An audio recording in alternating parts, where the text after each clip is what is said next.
The new variant recently discovered is known as BV-1, BV for Brazos Valley, where this new variant originated.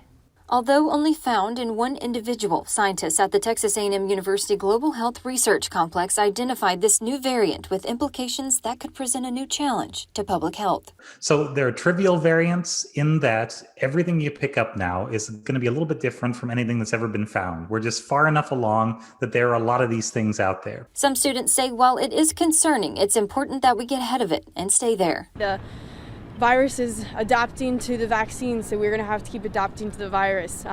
It's going to be crazy. It's going to be a long haul. This is not over. The detection came from a saliva sample taken from a Texas A&M student as part of the university's ongoing COVID-19 testing program, which concerns many. Because, COVID's not fun or anything, so hearing that it's a new variant is kind of an issue, especially coming from such a big campus. Dr. Newman says the saliva testing on campus goes through the building where he works, and any positive, symptomatic or not, young or old, they take a full genome sequence on them. A lot of people right now are only sequencing strains that look like they've killed somebody or have done something, that seems noteworthy.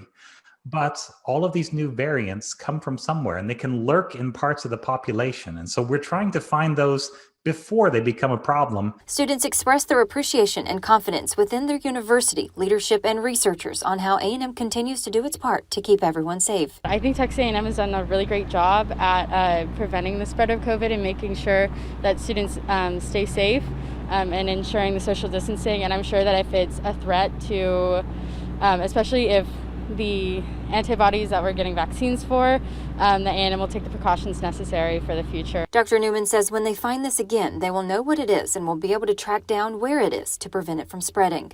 But it's probably going to be resistant to some of the antibodies we would use to treat it, and that may make it a little bit vaccine resistant. It's essentially the same sort of mutation as you find in the South Africa strain, and that's the effect that it has in that and in some lab tests that have been done in other places. Dr. Newman says this is a variant they do not want to see doing well out in the world, and they're trying to stop it in its tracks. Reporting in College Station, Hannah King, KRHD News.